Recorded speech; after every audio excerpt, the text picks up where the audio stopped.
Hey everybody, sorry for the re-release today. You're going to be listening to the very first episode ever of Defense of the Patients. This is going to be in honor of our 2-year anniversary, which actually occurred while we were at TI, as we've mentioned on the show before.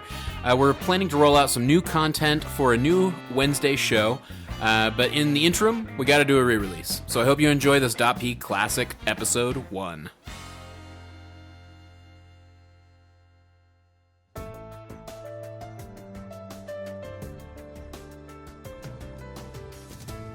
Hey everybody, welcome to Defense of the Patients, a Dota 2 podcast.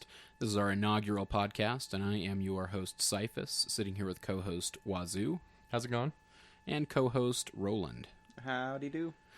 We're going to try to tackle this in a different way, I think, from most Dota 2 podcasts. 2 of the 3 of us are very new to the game. That includes me, Cyphus. I've got about a month under my belt, sitting just over 100 games. Roland is slightly less new to the game than I am, sitting somewhere around 350 games. And Wazoo is definitely the most experienced. How many games are you sitting at? Just around 900. Wow. Yeah, so you're getting close to the 1,000 mark. But that win rate is like 42%. Yeah. Yeah, it's never going to be as high as you want it to be, that's for sure.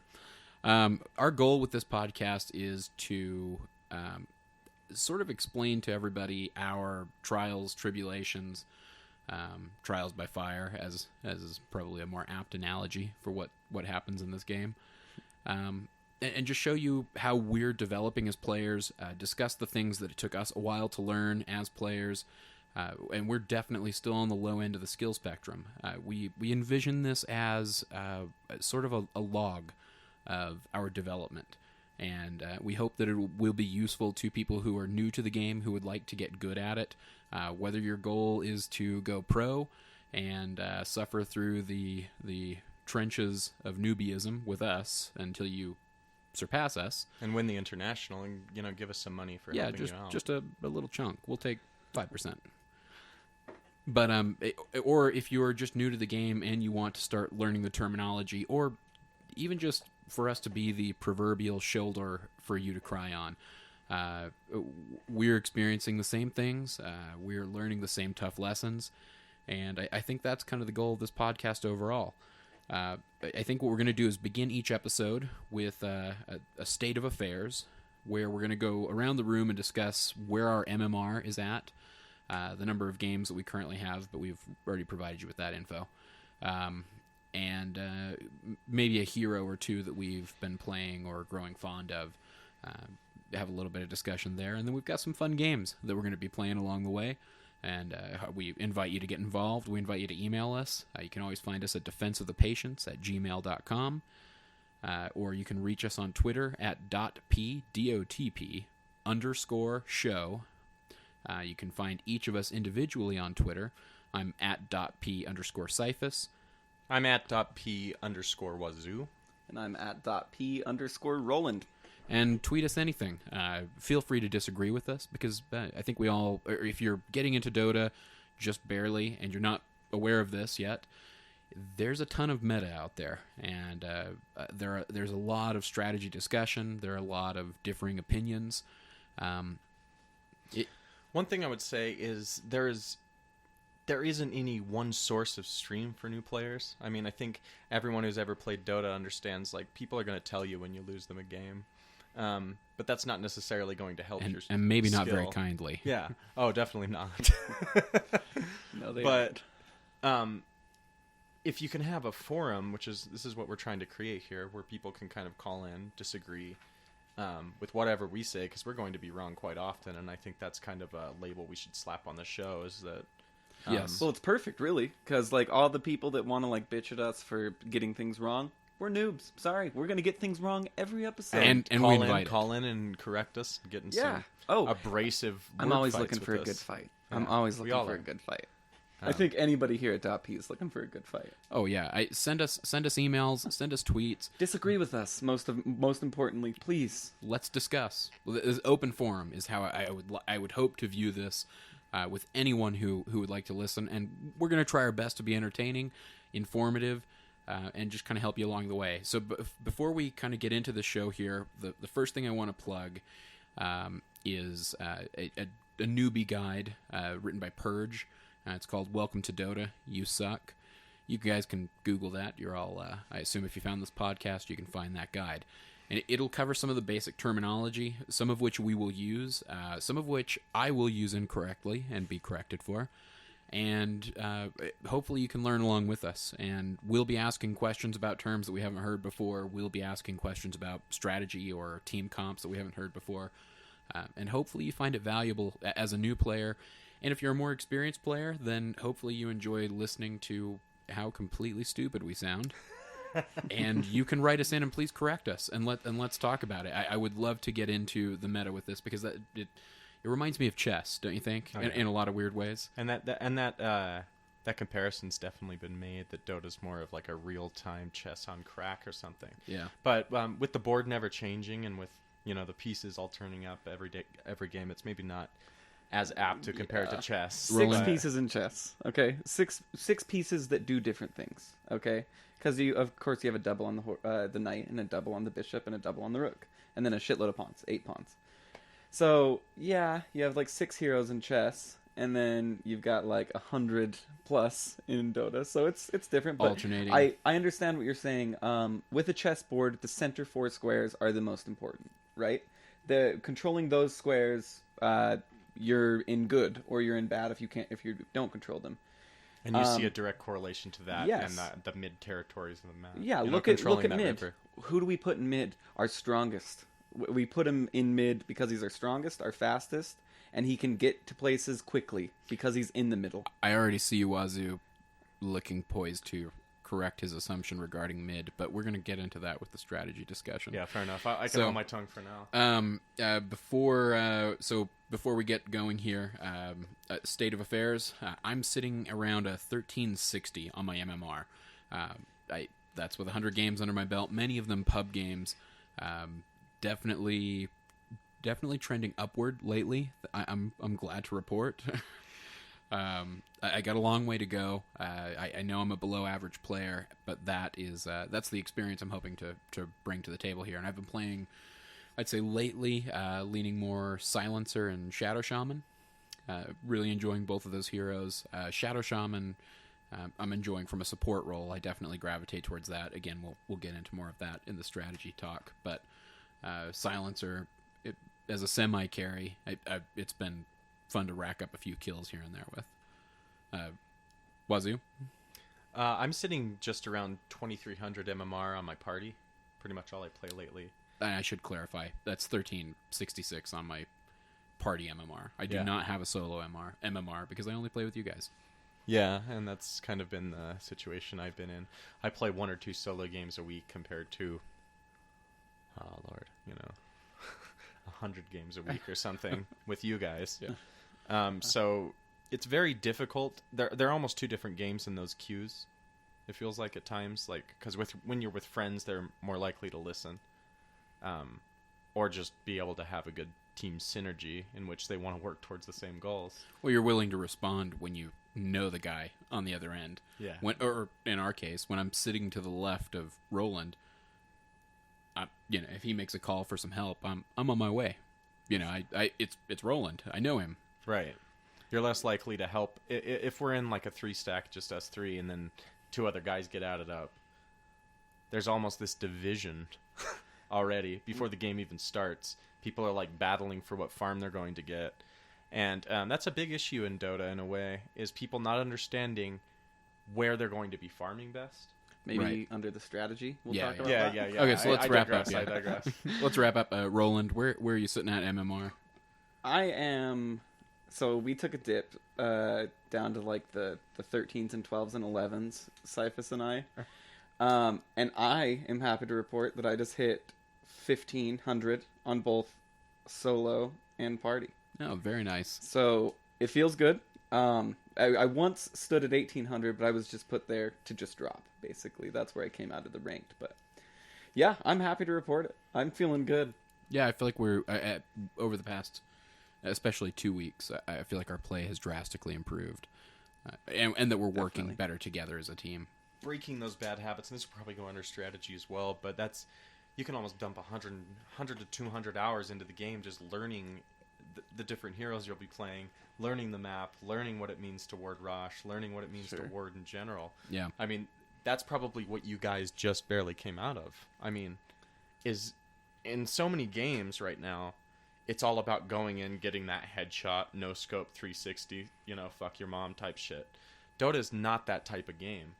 It's a game that really rewards smart play, smart positioning, and really, really punishes overstepping. Yeah, absolutely. And new players, we're not used to a game, really, in the current economical or game climate, I should say, with Call of Duty being released every 6 months. Like, people want that quick game, and they want to consume it, and they want to throw it out. Right. This is not Titanfall. This is Yeah, Yeah, exactly. a very different experience. and it's an experience that'll keep you occupied for thousands of hours. Oh, absolutely. And So- speaking of hours, like you keep talking like you have to put in 100, 200 hours. For any of you who are listening that haven't put in 100 hours or 200 hours but really want to learn quicker than, say, Cyphus learned or I learned or Wazoo learned, read that Dota 2 Purge, Welcome to Dota, You Suck guide. It's a fantastic primer. I mean, I don't think any of it, all of us are just, it's a Bible It for really new is. players in a way in the Dota community. It'll shave 50 to 75 hours off of your play, and you immediately, I promise. I don't think so. It did for if me. If you've never played Dota and you read that guide, you're not going to come in 50 to 75 hours ahead. Right. If you've played moderately and you know a good, maybe you play some of the easier to play heroes like Wraith King or, whoever else. I recommend Lion for those who are gravitating support. Yeah, and he's a good one too because he's got that stun in the hex. But kind of lost my train of thought. What were you saying? I was saying that Purge. Oh, shaving that guy 50 does that. hours. I don't, really I don't think it know. does. I don't know if you can quantify that so much. He does give you a really great overview of what your job is. He gives you the basics. He gives you every basic, which we'll touch on a little bit here in just a second, but he gives you just enough information to enter the game and not be completely lost. You have an idea that, okay, there's this thing called last hits. I've got to do that for some reason, but I'll fill that information in later, I'm sure. Got to do this thing that's called warding, I guess. For vision, I understand. It's just I suggest reading it. Took me 15 minutes to read it and saved me a lot of time. Yeah, it is a great read. So that's the only plug we're going to give Purge today. He will come up again. Roland is something of a fanboy, so He's kind of like the Gandalf of new player Dota. It feels like Purge is. I mean, he's got a great attitude. Tons of Let's Play videos. Those are worth checking out. So I guess that's the second and last plug we'll give him. But all right, we're going to move on Okay. to our first game. We like to call this one Guess a Hard Counter. Okay. And today, just because it's popped up a couple of times in our recent games, I'm nominating Ursa as your Guess a Hard Counter. Okay. So we're going to go around the room. I'm going to start with you, Wazoo, the most experienced player. Razor. Yeah. Okay. Let's. You want to talk about why? Why do you feel like that? Razor's Static Link is an incredibly awesome ability. Even towards level 3, even 2 early on, you can be sapping just tons of damage from these heroes. I'm talking specifically about these melee heroes like Ursa and Sven and Wraith King. You just slap that Static Link on them and watch them come to engage you, and by the time they get to you, they're hitting for like 30 when they were hitting for 300, and you just return all that damage back. With Ursa, all of his abilities are quick damage gain abilities. With his Fury swipes and everything, it increases his damage on the target, and it can save your life as a defensive ability by sucking that damage away from Ursa as he's pounding into you, or if he's running away, you can sap all that damage before a team fight and then use it on everyone else around him. I think he's just a very versatile hero when it comes to those melee carries that need to get up close. Okay. Roland. That's tough. I was lucky enough to not go first, and I got to think about it for a second. And I kept thinking Earthshaker, because what's the scariest thing you see in Dota 2 is an enraged Ursa chasing after you, with the ability literally called Enraged. And I feel like maybe Sand King too. Something with a lot of disable is going to shut Ursa down. And something, maybe even Beastmaster for Vision. I'm going to stick with I'm gonna punch in Earthshaker. I'm gonna say Earthshaker's a Okay. good counter. Yeah, I actually was thinking Earthshaker myself. The reason that stun is incredible. Fisher is incredible. And the Fisher is wonderful. Yeah, and it delays movement, which for a melee character is really painful. I mean, it can, it impedes movement. So meaning you can potentially pull Ursa out of the fight in some of those cases. But you can't kill him with Earthshaker. That's why I'm like, Yeah, but well, you're he's not- He's not there too. I mean, Yeah. if you can think about what Ursa needs to do to engage. He has to. If he has his ult, he throws on that ult, which gives it bonus damage for the HP he has, and then he has to go do his stomp when he gets in, and then Fury swipes. So he has 3 abilities he needs to get off to be optimal. Maybe he has a blink dagger, which might make it hard. But at the same time, my thinking with Earthshaker is Well, I was think getting- most I of the was time you're getting going to around pick up to a it. blink dagger Yeah. with Earthshaker. Oh So, yeah. So that would it's like count core that way. for Earthshaker. But Earthshaker is great. I mean, that guy casts up and you nail him. I mean, he's just sitting there for several seconds while that overpower that he just used just goes away. Right. You know? And then he's not going to be nearly as... Well, he'll still be scary if he's right up close to you. Yeah. But each of those swipes, they stack. And you don't want to be hitting slowly when you're attacking a unit. Right. You want to be stacking up those hits as quick as possible. And so Earthshaker can just break that chain and he's right out. I can. agree on the counter. He can. okay.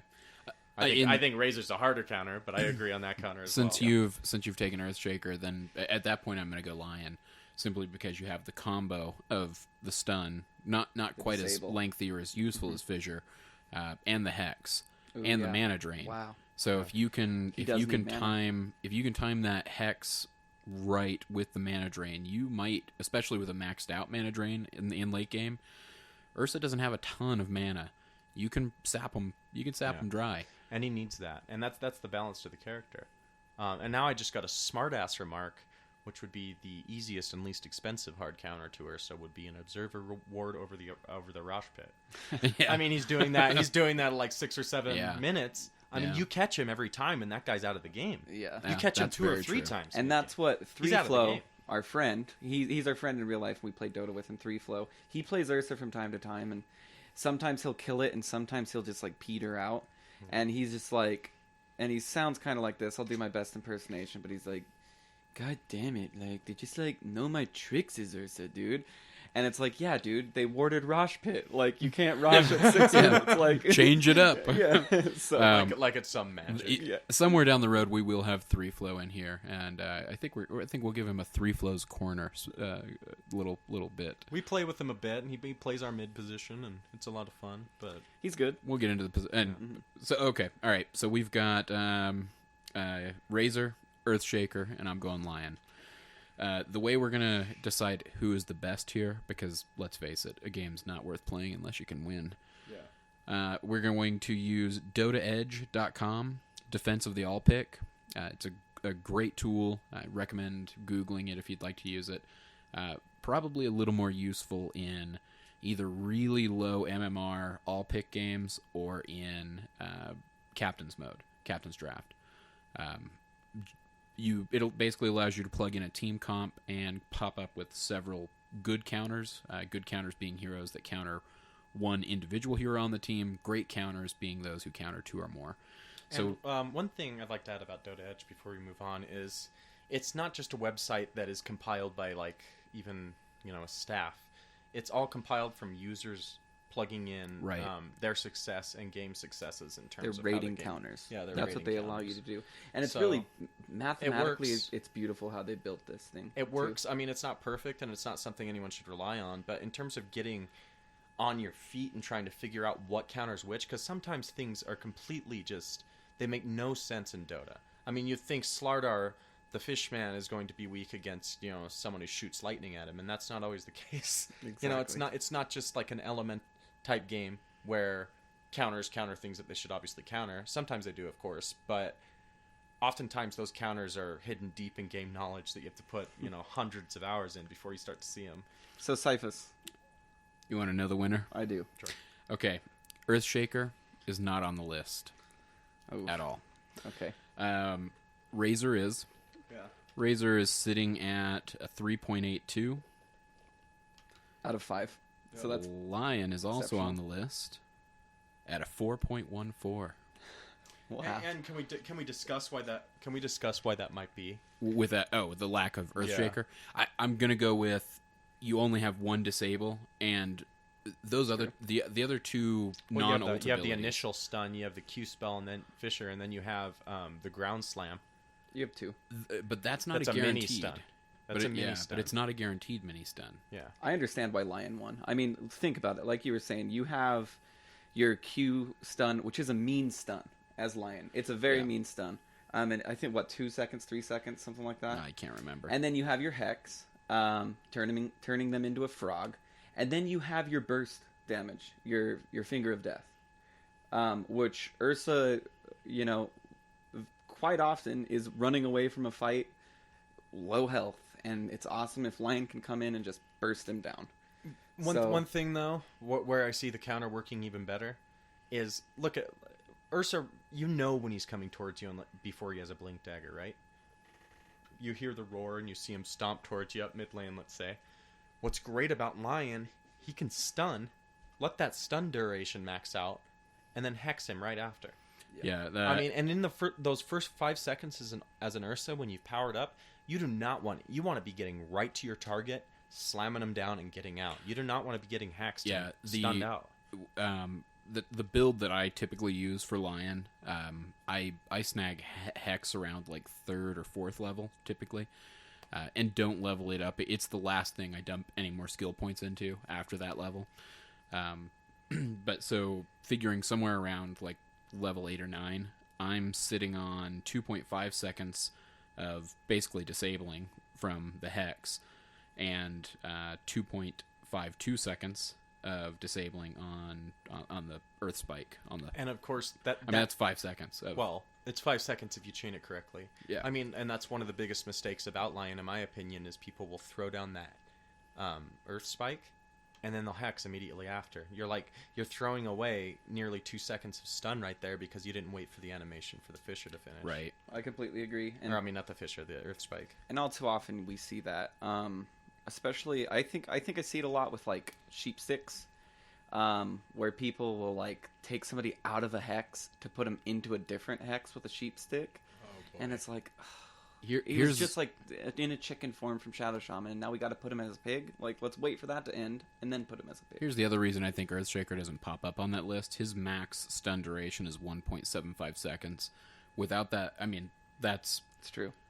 You're talking 3/4 of a second And shy. I was thinking about it in a different way. Like, Ursa, unless he has a blink dagger, if you throw down that Fisher wall and he can't get past it, there's nothing he can do. I mean, he's just stuck at that wall. He can't blink past it. Right. And he's caught out of position, and then a good team would then be able to jump in and just kick the shit out of him. Yeah. Mm-hmm.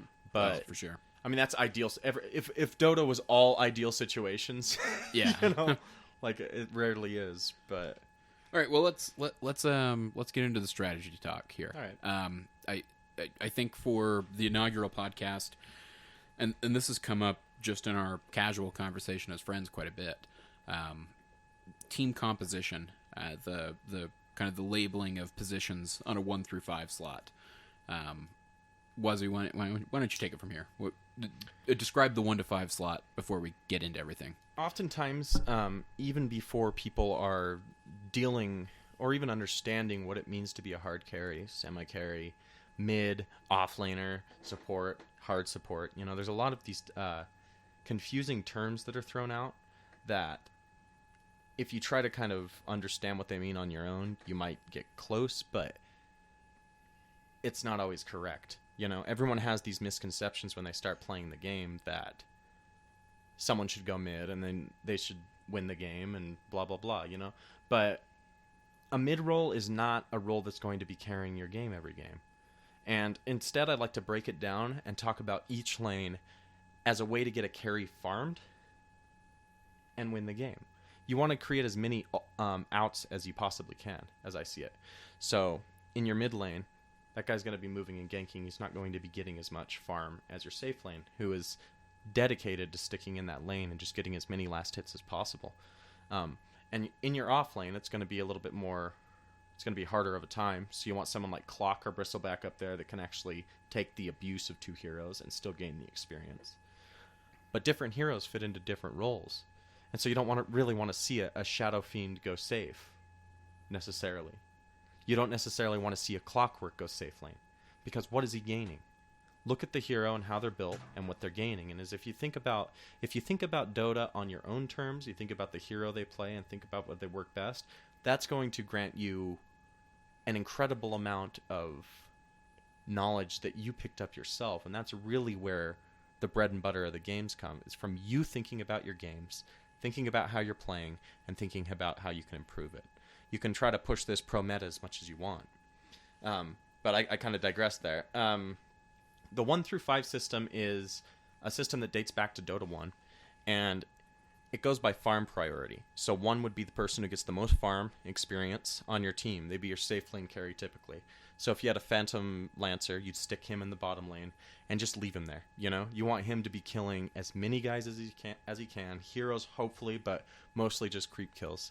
Your mid role, that's typically considered a 2 or a 3 because, well, I guess it depends on the jungler. But you'll have an off lane who's going to be considered a 3 and a mid that's going to be considered a 2. Right, and we should probably maybe discuss... I kind of want to get into that a little bit with you.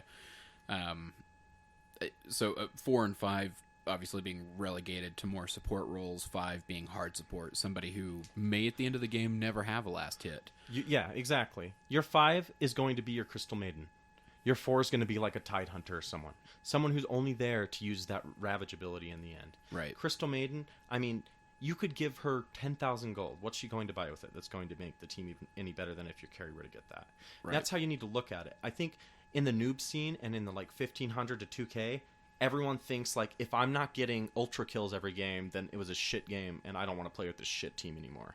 And they're playing like a motherfucking like Tide Hunter, you know? Yeah. And like getting mad that you're jacking kills and it's 45 minutes into the game. You know, it's people that don't understand the game. And in its essence, Dota's a game about resources. It's a game about territory. And you would rather be giving those resources and territory to the guys that are going to stand up a chance to those late game carries on the other team. Sure. And an alternative to that is let's split all the gold on the map, is the way I look at it when I'm in a jungle position, is that I'm not taking any farm from you. From the hard carry. Let's say, Wazoo, you are the hard carry. With Nature's Prophet, you can still get a great GPM without stealing any farm experience gold from him. So where would he fit on a 1 through 5? And that's something else we were going to talk about, is like the malleability of farm. Yeah, and that actually was the question I was kind of getting to is, yeah, you know, what do you do? You know, if 4 and 5 are traditionally relegated to support positions, what do you do when you have your safe lane carry with your 5 position, your 1 and your 5 laning together? Mm-hmm. You've got a jungler, you've got a mid, and you've got a solo hard lane. At that point, you have the safe lane carry is probably getting the most farm as far as gold and experience. Right. Well, because not experience though, because you're splitting that with splitting that with the hard support. And I see what you mean there. I'm not going to be getting as much as if you weren't in the lane. Right. But on the other hand, like I look at it like, say you're playing Shadow Shaman, I figure if you can shackle me out of a kill once or twice, that's worth it. Right. In terms of the experience, that's going to set me back gold and experience way too much. So that's why we have the 5 down in the safe lane, which if people are confused about the safe lane, we're talking on Radiant's side, it's the bottom lane. That's Radiant's safe lane. The reason it's called a safe lane is because you can pull from that camp right by the lane and pull it right out, so you can pull the wave all the way back to your tower. Right, the neutral creep camp. Yeah. Near the bottommost portion between the tier 1 and the tier 2 towers. And I didn't think we wanted to get into too many like advanced game mechanics just yet, because these game mechanics aren't explained. I mean, who would ever... there's a plethora of it. Stacking camps, you know, all sorts of interesting things like that. We'll get into at a later podcast. Well, let's keep on the team comp discussion, because I mean, who's your 4 in that position, or even let's say we go an aggressive tri lane, you know, right? So now we have. Well, let's just leave it with what we'll say we have. Yeah, let's keep the jungler. Who was I laning with? Okay, I was a Razor, you were a Shadow Shaman, which worked as a great combo because you just grab them and I'd sap damage and then we'd kill. Yeah, that was great. And then we had a Nature's in the jungle.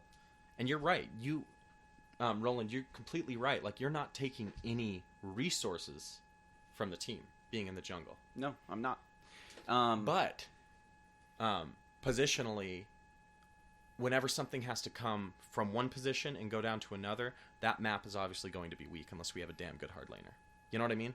Yeah. Like, that lane's going to be getting pushed in. And I think that another thing in the newbie games that we've seen is that, like, people will gladly watch another lane crash and burn all the way to the fucking throne, sure. just to make sure that, like, their lane's okay. Well, and it's actually... It's very confusing. It's actually modified kind of our thinking, which is why I've been playing a 5, you've been playing a 1, and he's been playing a 2 or a 3 in the jungle.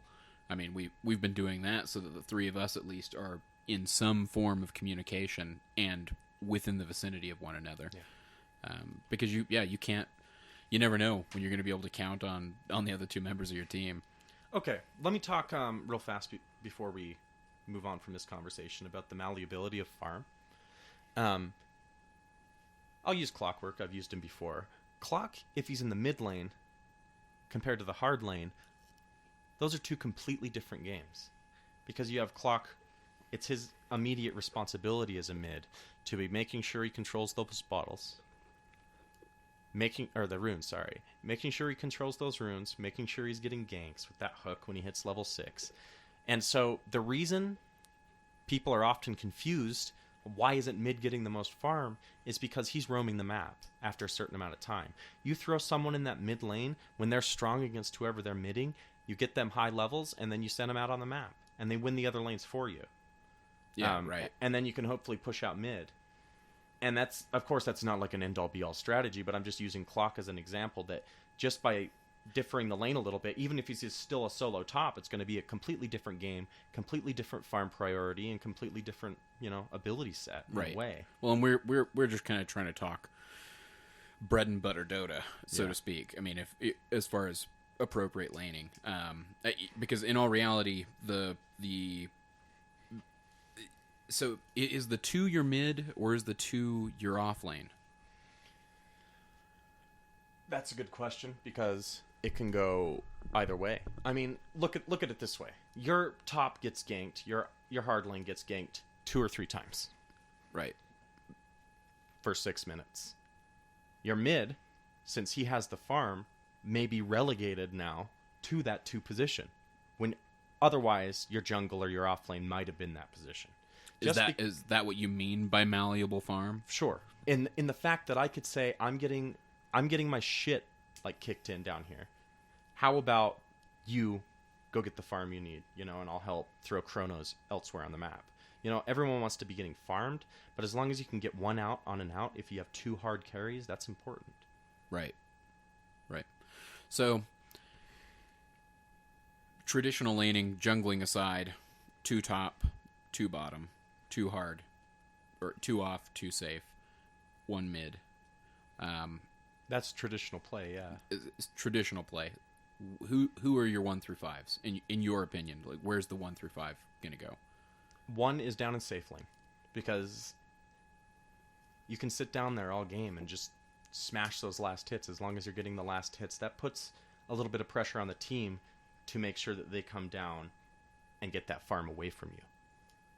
And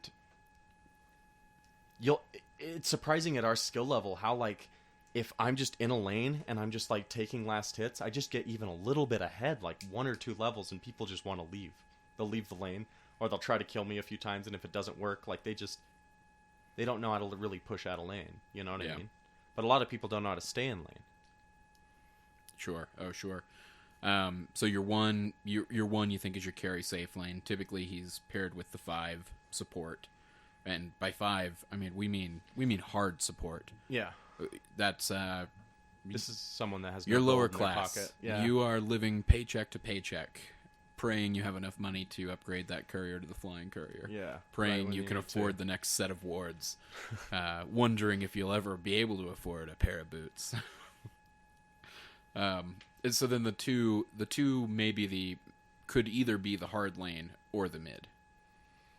Yeah. and the hard lane is going to pair with your 4, who may pick up a little bit more farm in a support role than your 5. Typically, you will see the hard lane be the 2, though. I mean, just if you're soloing a hard lane, and in a way, you could always send your 5 up to be with your 2.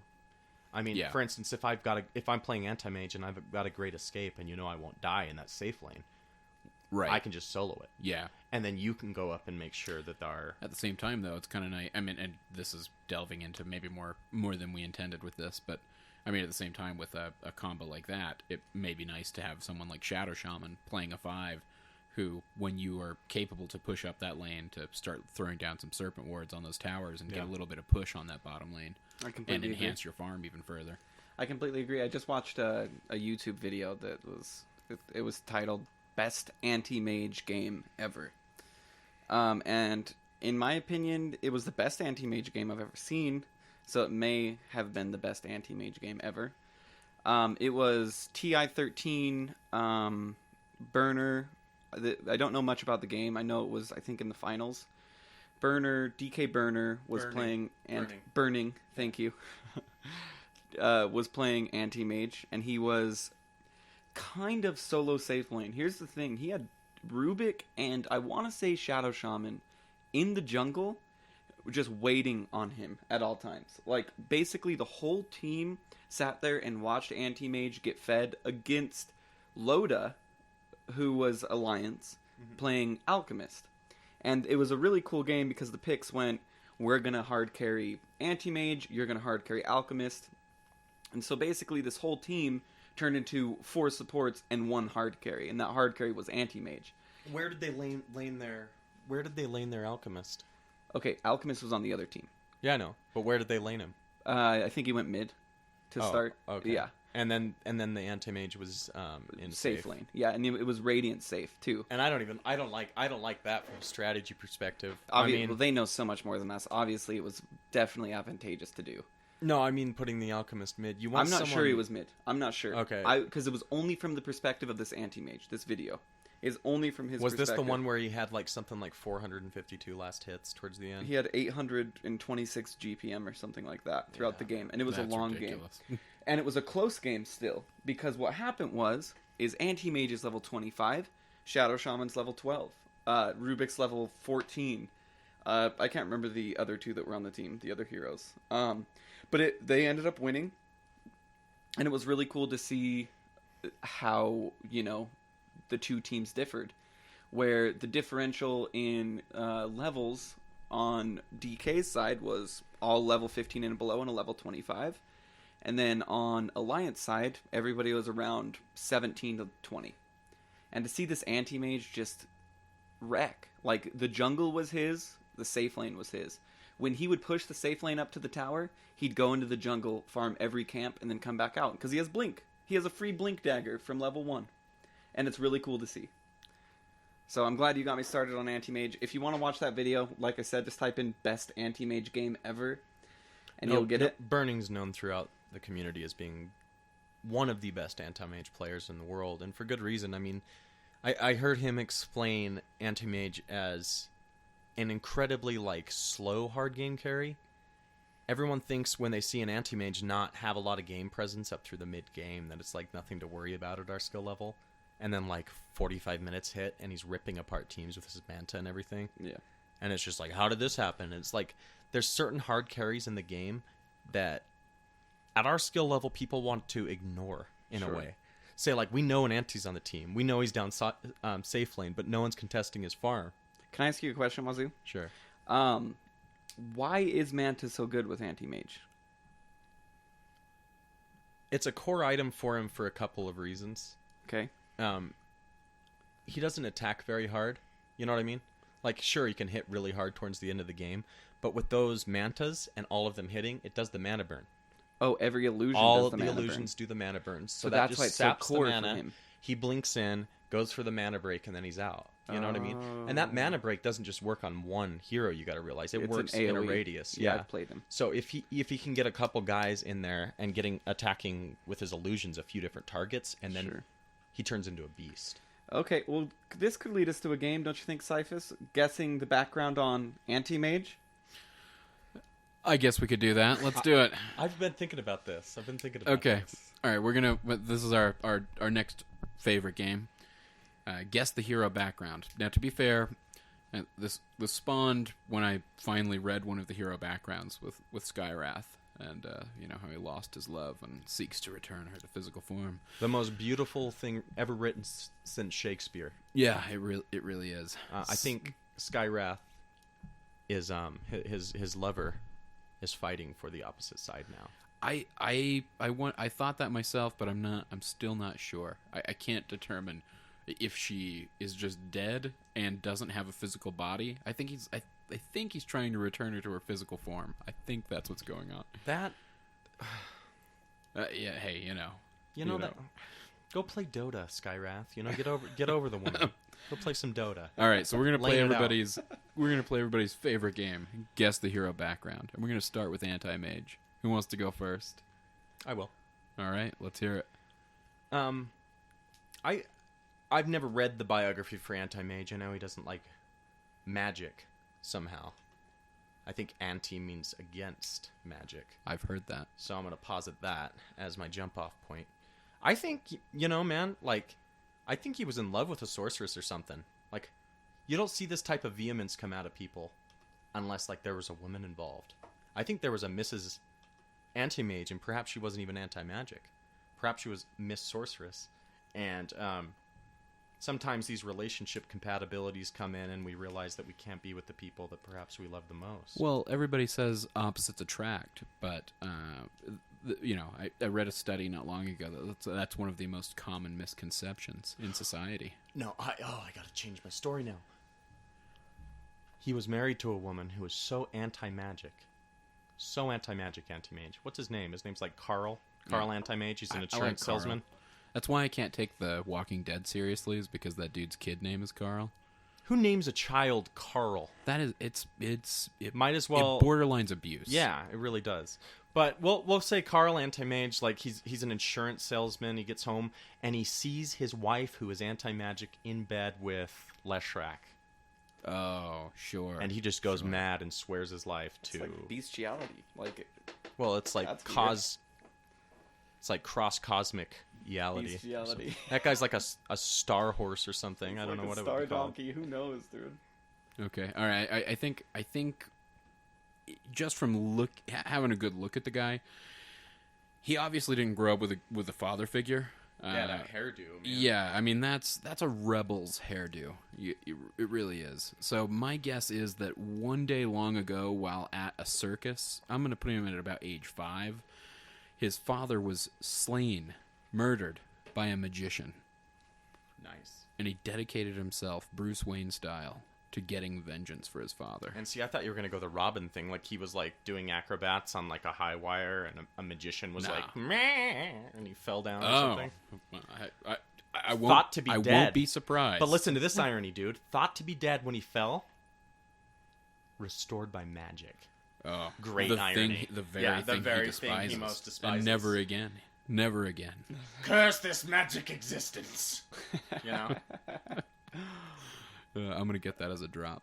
Anti-mage, huh? I'm going to go with a little bit of a Game of Thrones type thing with Reek. Dropped off with magicians, okay? He's living with magicians. Everybody's magic around, and he respects them. He's not totally accepted, but kind of accepted in this, magical community. And then he goes back home and sees his family, and his family is like, wow, you're not even one of us anymore. Did you earn that the non-magic way, or did you earn that the magic way? He'd be like, I earned it the magic way, and his dad would rip the cloak off of him and be like, we only learn it the non-magic way. And so he would go with his family belief, kind of like Reek ended up doing. Kind of like the KKK of magic. Yeah. Kind of like the KKK of magic. I didn't want to be this guy here, but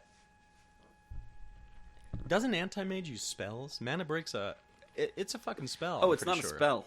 What is it then? It's not a spell. It's a I've seen a lot of spells cast. That looks like a spell to me. Maybe it's some kind of psychic chi ability or something. Oh, call it what it is, it's him man. talking Call to it God, what it is. the non-magic god. Hey, Yeah. non-magic god, will you kill them? That's still divine magic. I've played Dungeons and Dragons, bro. It's still magic. You have played Dungeons and Dragons. Maybe there's only one spell they're allowed to It's use, not and that's Mana Break. Playing Dungeons and Dragons if you're the DM, though, is it? Of course it is. Nah, dude. That's like creating the universe. No, that's it's called not having a life when you're the DM. All right, that's enough nerd talk there. All right, here we go. This is the actual bio. All right, I hope you're all excited and ready. The monks, oh dear lord, of Terstakuri watched the rugged valleys below their mountain monastery as wave after wave of invaders swept through the lower kingdoms. Ascetic and pragmatic. In their remote monastic eyrie, they remained aloof from mundane strife, wrapped in meditation that knew no gods or elements of magic.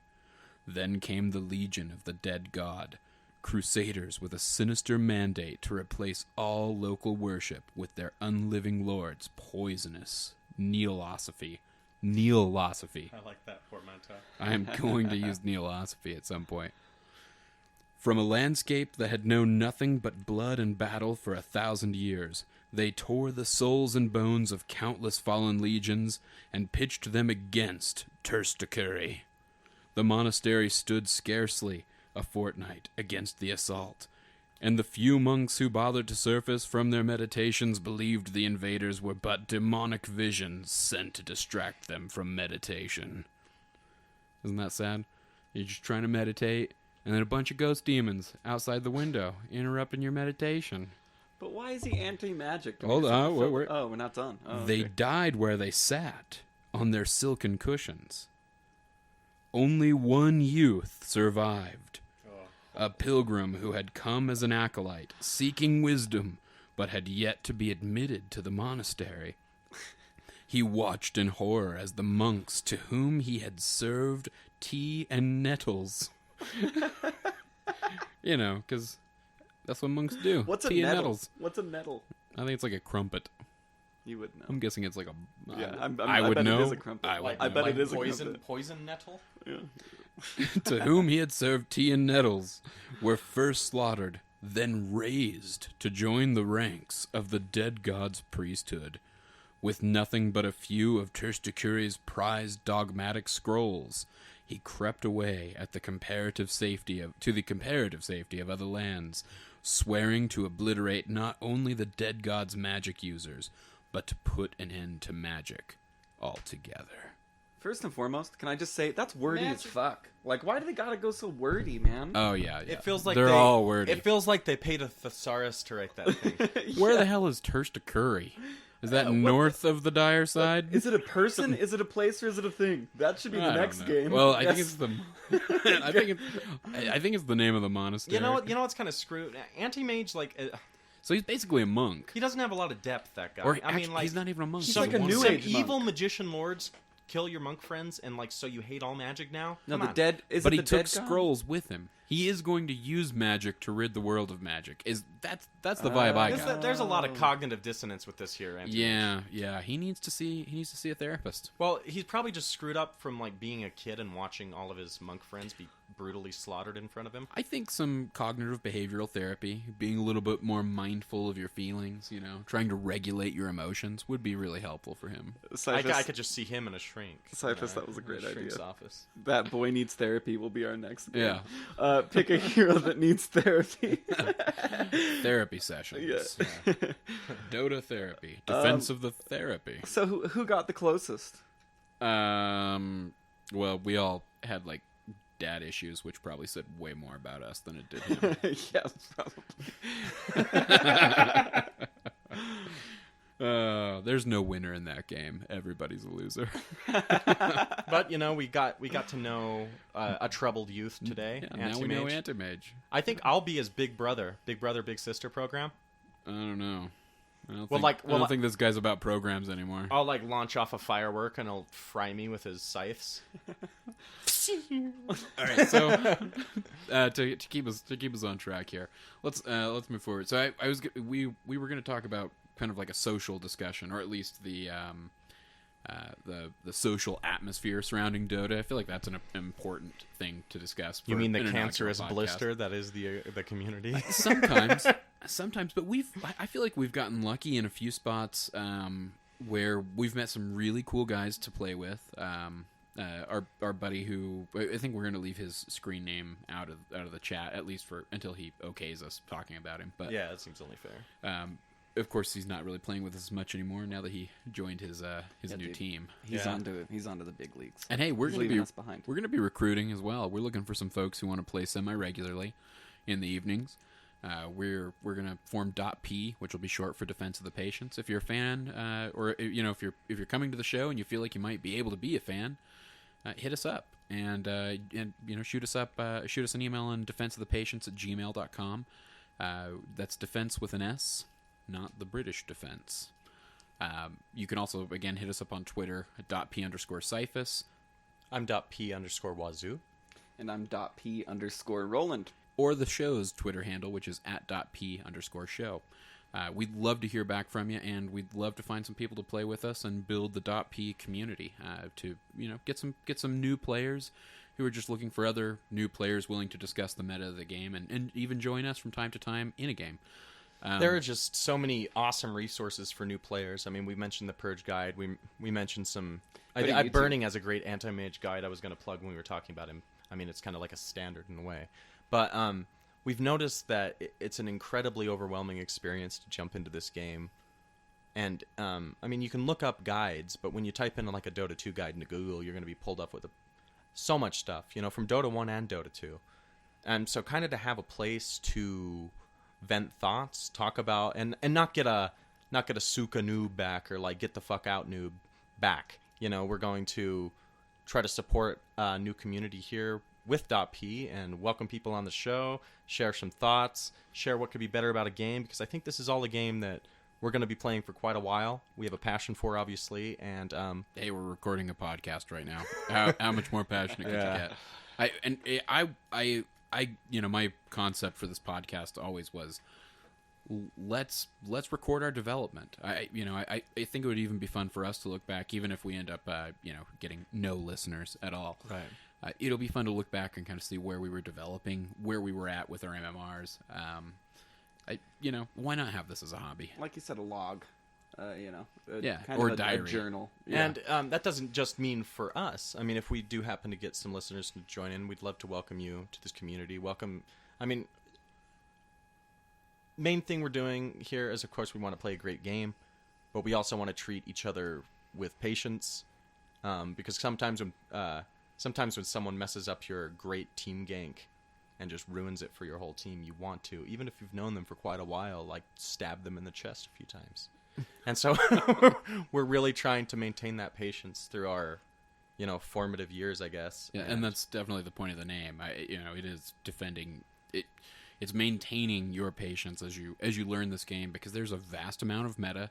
There's a steep learning curve, especially for a video game. Yeah.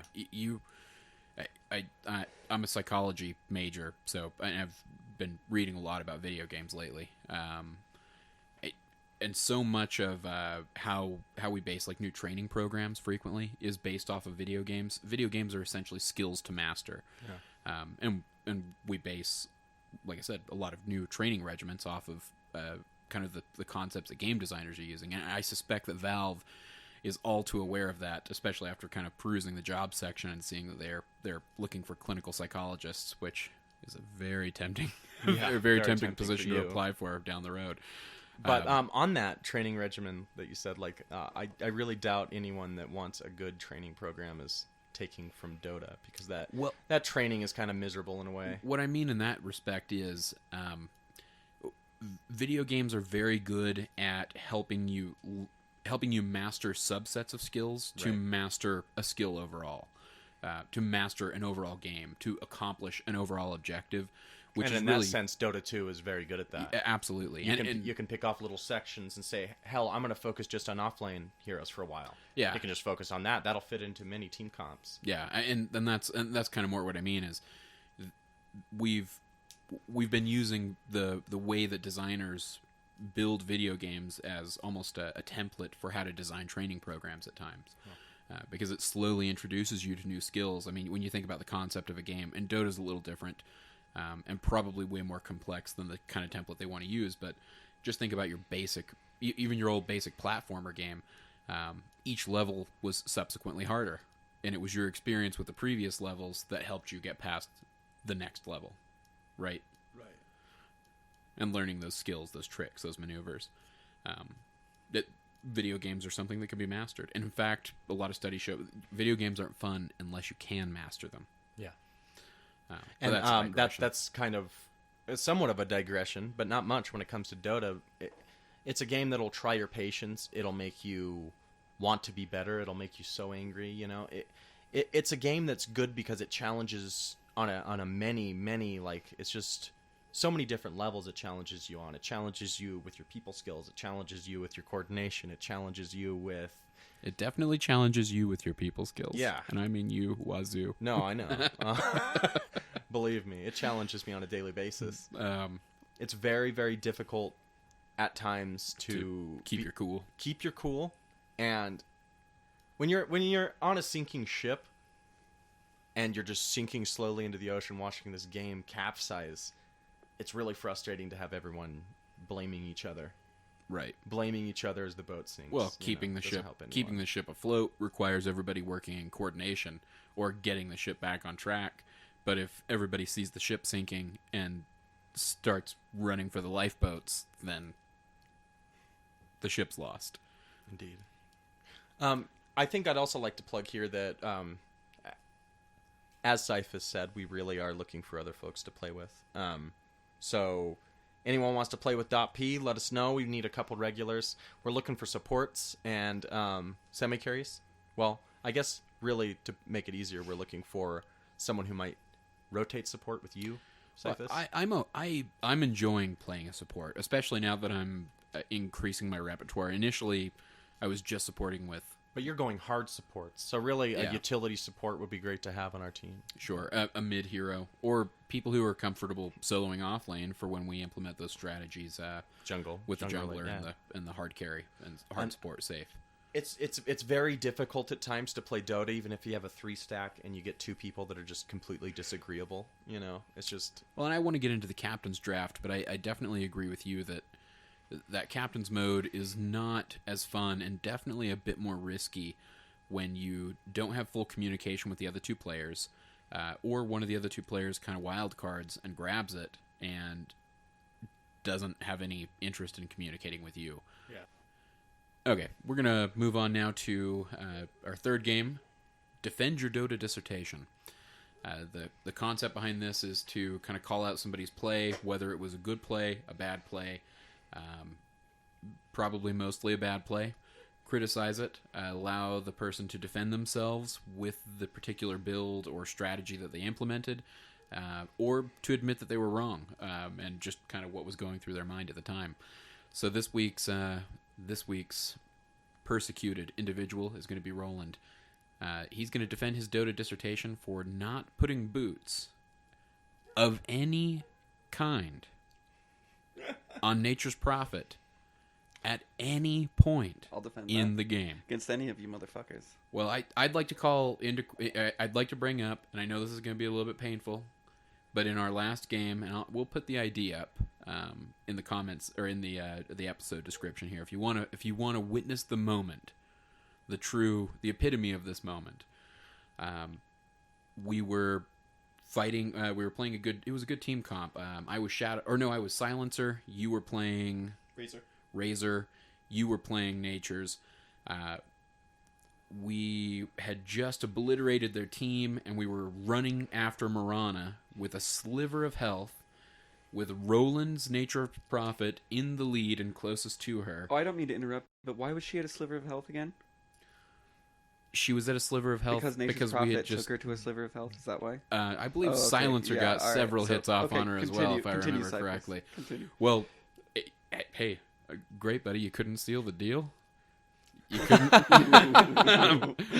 I'll defend my dissertation when it's time. Man, if you... I'll defend it when it's time. Okay, all right, it's time. That moment where we were chasing Marana, and we probably shouldn't have even been chasing at that point, but the three of us were hot on her tail, and nobody could catch up. I actually wasn't playing Razor in this game. I was playing Omni Knight. Oh, that's right. Yeah, And I was wanting Nature's to Shadowblade up next to her, so I could just. I didn't have throw a down that Shadowblade kill. or boots yet. This is like it was at the 18-minute mark, I think. Yeah, 18 minutes no boots. That's gonna Yeah. be a hard defense. Yeah. Okay, we'll see. All right.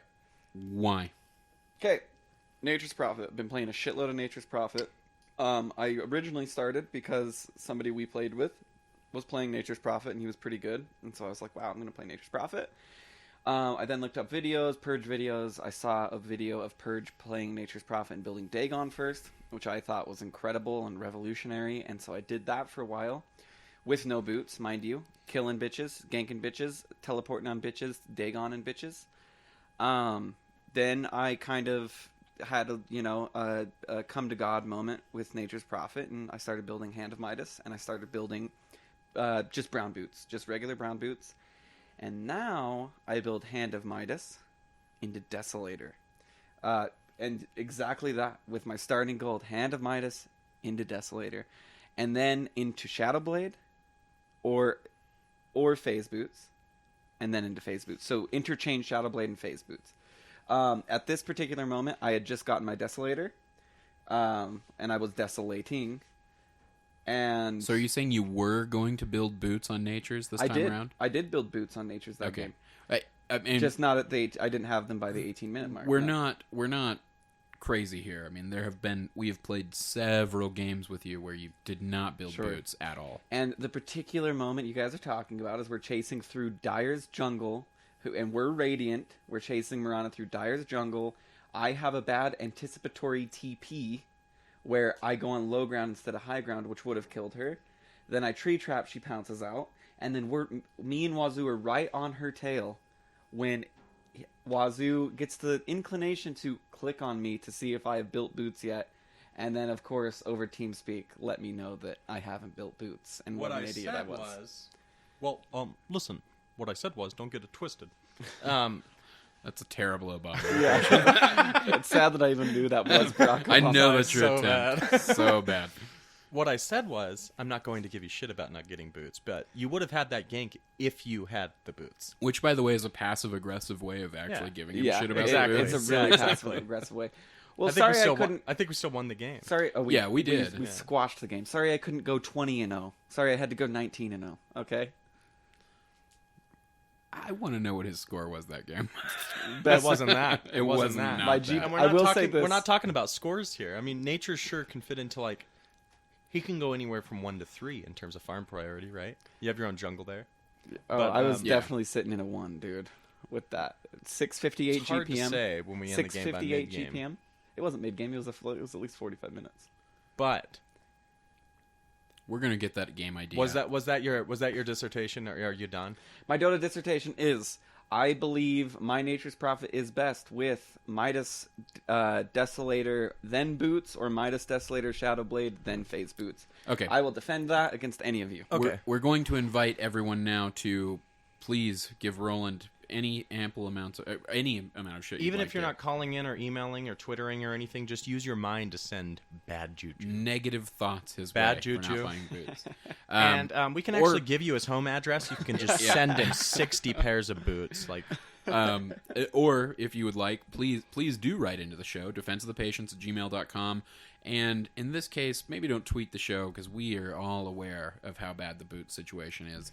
Go it ahead might and just hit make up, us more frustrated. Yeah, just go ahead and hit up Roland for us at .p_Roland on Twitter as well. if Yeah, wanna you tweet can him. tweet me all you Okay. want. Give him 140 characters worth of shit. You know. In terms of like the Dota University, I am a sophomore, I'd say, in terms of my Dota educational journey. and I'm We were going doing- through orientation. Yeah, you're going through orientation. You know, you've already got laid once or twice, Well, you know. maybe. You're a sophomore though, but you've been like, I'm gonna take like 3 credit hours per semester. That's what you've been doing, and you just barely hit sophomore status. Hey man, if You've you been can playing make this game forever. And let's be honest, you changed majors quite a bit along the way. Yes, you did. one thing, I can I rebuttal against this dissertation? Oh, absolutely. I'm just inviting others to rebuttal. Or I if there is someone out there who agrees with Roland, that one you got to send to the show. Yeah. If you really believe, because I'm not convinced in the least that is ever a good idea, or even that his build order is accurate right now. If you do send into the show saying you agree with Nature's Prophet and you can say why, or agree with my build for Nature's Prophet, I will give you a Nature's Prophet set. I really will. Okay, I like that. Yeah. I will give you a random set for Nature's Prophet and some cool treants. Now I almost now I'm bribing. Let me say this. Before you get that set, you need to come on. You need to come on the show, and you need to make your dissertation. Okay. And you need to get a rebuttal from. Or just write us an All email. right, I agree. This is going to be the reward. If we are going to offer 2 rewards, because I feel like you're maybe kind of messing with the potential results here. I think you're encouraging someone to defend what you. it is, really. It is bribery. So here's my counter. So we're going to pick pick dissertation. You need to bribe. We're going to pick, and I pray that we're right on this one, and that no one writes in defense of his stupid build. But we're going to pick the best defense of Roland's ridiculous stance. No boots. With no boots. And Hashtag no boots 2014. And he will provide you with a Nature's Prophet set. Those do include the little tree men that you spawn as well. Cyphus will provide you with an even cooler Nature's Prophet set for the best counter argument to Roland. Oh, boy. Okay, wow. Well, that's easy. That's bribery. That's bullshit. Can I counter? Are you going to defend your dissertation on being a shitty player, Cyphus? That's for next week. Yeah, that's the entire theme episode. of next show is how shitty Cyphus is. But for now, I'm going to dissertate in your general direction. I'm good at. Let me just frame this by saying, sure, there was that one occurrence that we saw you miss that gank that you could have got, just based on movement speed alone. 50 more movement speed, we probably would have.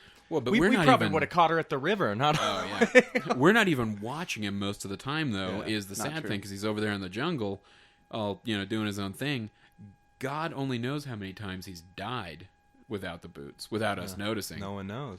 Apparently, you can't read then because it's pretty obvious when someone dies. Oh, It I shows know up when on you the die, screen. but how many of those times is it because you didn't have boots? But I don't know. Click but on you're me not more man often. enough to admit it. Why don't you take all the time out of your game to just click on my inventory all the time is when I'm playing. Oh, I Nature's to didn't make know. Sure. I didn't know I had to micromanage you. I didn't know. I didn't know either. Oh wow. I'm Well, sorry.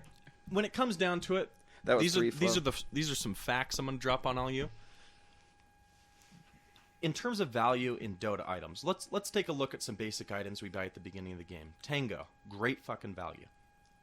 Because it not only does it give you a 4-stack, you can share it with teams, it gives you a little bit of regen, Lane really maintenance. helps a lot. Yeah, lane maintenance. Saw you pick up 2 sets as Shadow Shaman in your safe lane, which is a brilliant idea. Hey, when We didn't ever have to go back. When every other fool is bailing who bought the one set, Yeah. I'm still there farming. Right. Yeah. You're still there.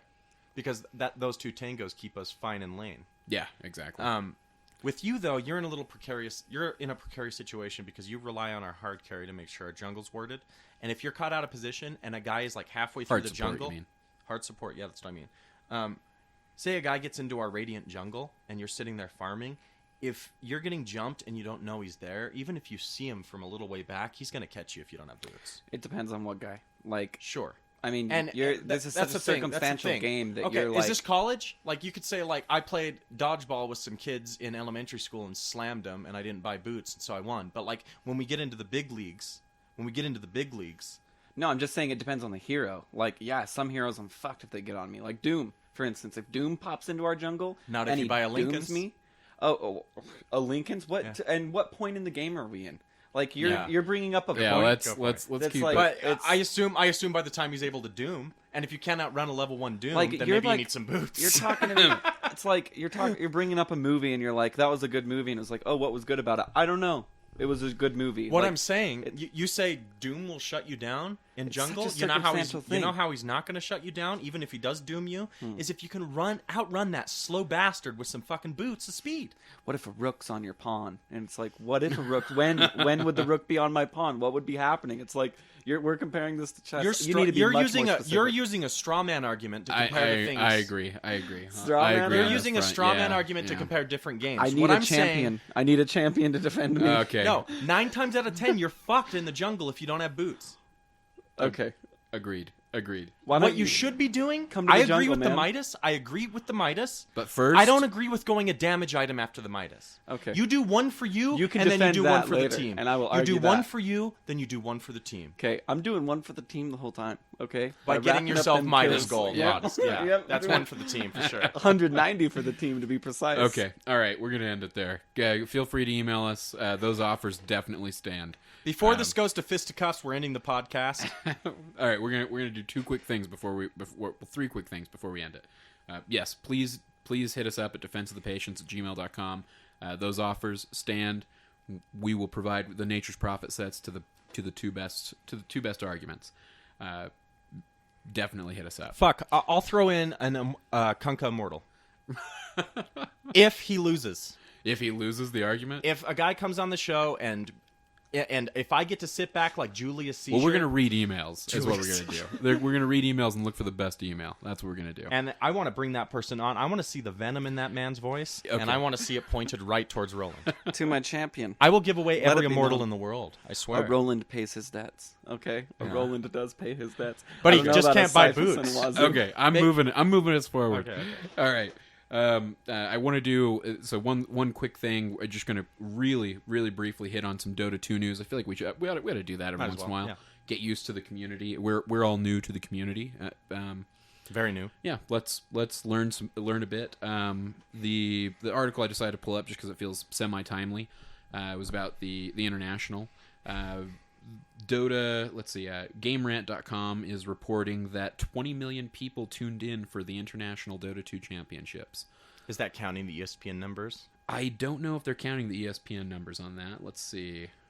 But, either way, 20 it's million? amazing, yeah. 20 million is a lot of Well, people. League of Legends was seeing those numbers a couple years ago, but I think in terms of a Western game, seeing those numbers come out is just astounding. Did we ever... Yeah.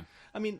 We've all grown up in a time where video games have gone from being like living room parlor entertainment like Super Mario to being something that is a real big time sink, real big way to spend your time and have a fun time doing it. Yeah, video games have become a hobby, and as Not a toy, but a hobby. Yeah. And it's strange how hobbies so frequently becomes,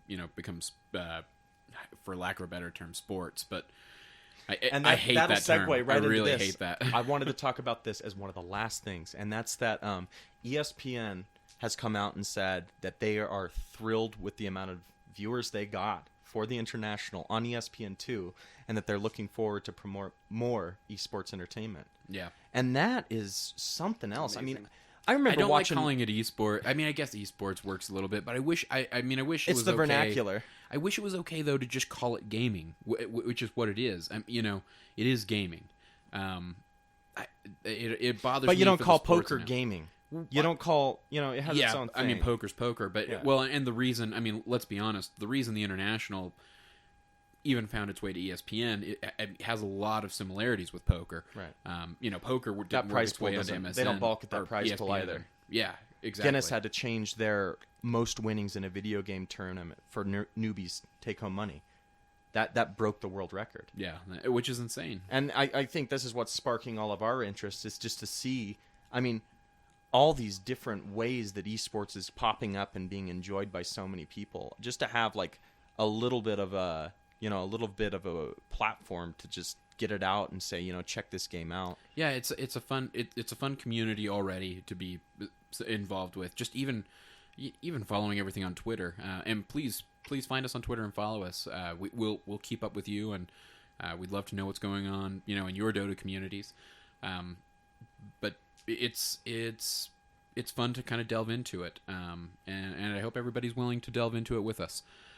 So on that note, we're going to close out with the last game of the show, called The Worst Way to Die. And The Worst Way to Die relies on all of you, because we realize that amongst the three of us, we are never going to be able to settle this. So we're going to go around the room and we're going to do nominations for the worst way to die, probably based off of a death we've experienced this week. And you shoot us a tweet and let us know whose death you think was the worst to experience.